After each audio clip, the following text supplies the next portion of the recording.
You're listening to the Daily Nugget. It's dnugget.com. Tijuana Tuesday. It is February 18th. I'm Andy. Janelle is here too. Hello. You just got back from Ohio, that Burger King. I did. Good. Not. Not. Jen is here too. Hello, Jen. Hello, sir. Awesome producer Sam as well, judging us. I would say silently, but you're not so silent about it. Rarely silent. Tijuana Tuesday, we're going to Wrexham, UK. I feel like we've talked about Wrexham before. Have we?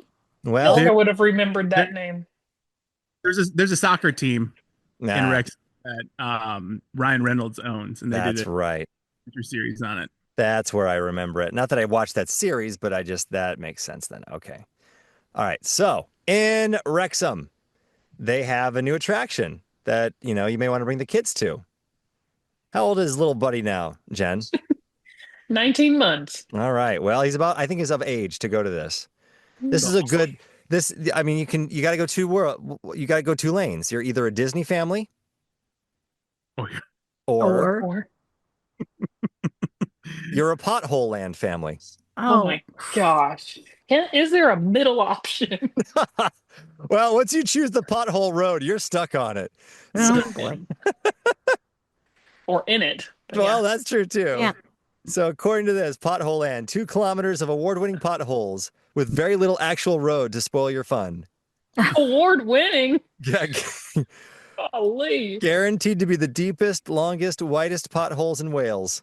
Oh, my. Obviously, you don't drive on that thing.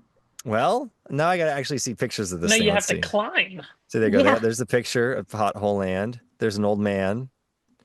It's award winning. Can we get a better sign? Look at that. Look at that. Now, It doesn't even look like a road. well, here's the problem. Look better than that. This reminds me of when I was in Ireland, and these are how narrow the roads are. Everything is just too quaint. You're like, nope, too quaint. Everything needs to be like twice as big. Mm. Yep. Well, you need a horse. Yeah, right, exactly. That's the only way you're getting through that. Right. Mhm. That's got to be, and you would think, you'd look at that and you'd think, that's got to be a one-way street. Nope, it's Yeah. not a one-way street. What happens is when you and one car like meet, it's like a game of chicken. I was on a road like this in Ireland, but thankfully it wasn't like the sides weren't earth. It was like bushes and trees and stuff. But no joke, the guy just kept driving at me. And so finally I had to pull off into the ditch. Like he wasn't going to stop. Mm. So, So this is the highway there. yeah, pretty much. This is all they got. And it's the happiest place on earth for them. So it's Pothole Land. So let's see here. That's so weird. That reminds me, actually, that picture of the road reminds me of a road that I went on in Africa on a mission trip. It was treacherous. I thought we were going to die that day. It was my birthday. And I thought that for my birthday, I was going to die. What a way to go. Seriously. Happy birthday. I know, right? Happy birthday. Was it because of the potholes or was it like on a... It was on a really cliff? very, very skinny road. And it was just like that right up against a side of a mountain. Mhm. But the other side did not have a barrier. It was just the cliff alone. And it was almost like, county roads with just the 2 lanes of dirt and the grass in the middle. That's what it was. And our car was a small car and we had 6 people in it. So it was fully loaded, probably overloaded because I think I remember somebody sitting on a lap or something. And so it was horrible.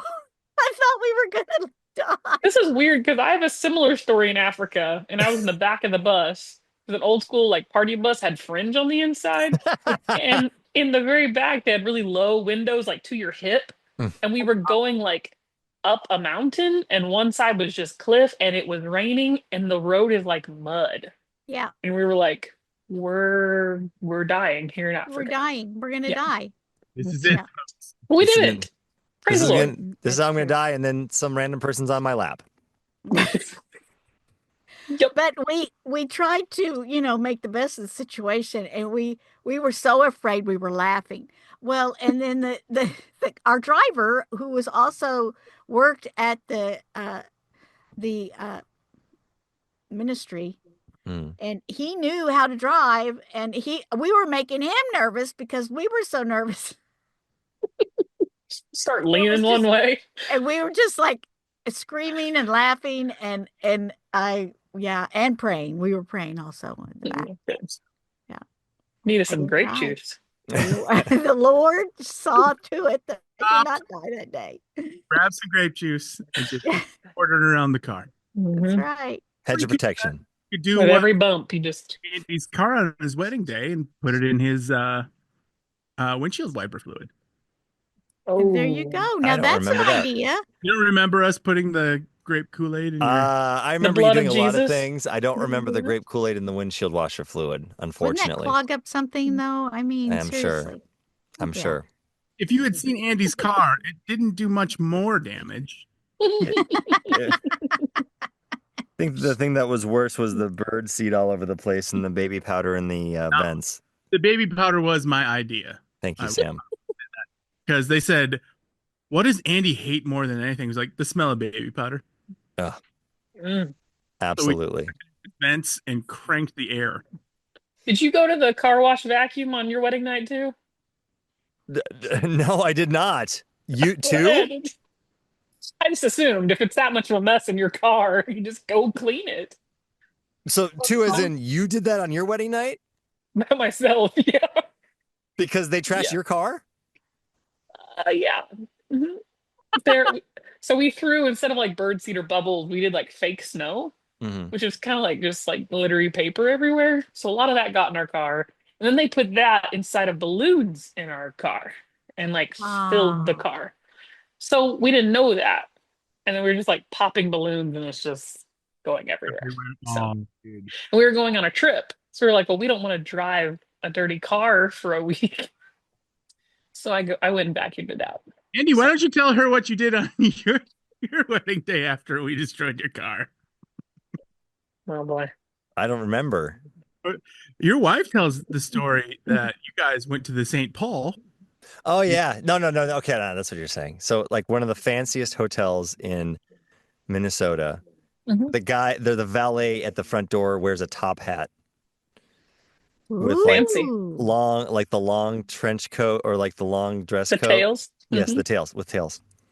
And he gets into my 98 Chevy Lumina Oh my gosh. that smells like baby powder and has Mhm. birdseed all over the place. And I looked at him and I go, I'm so sorry.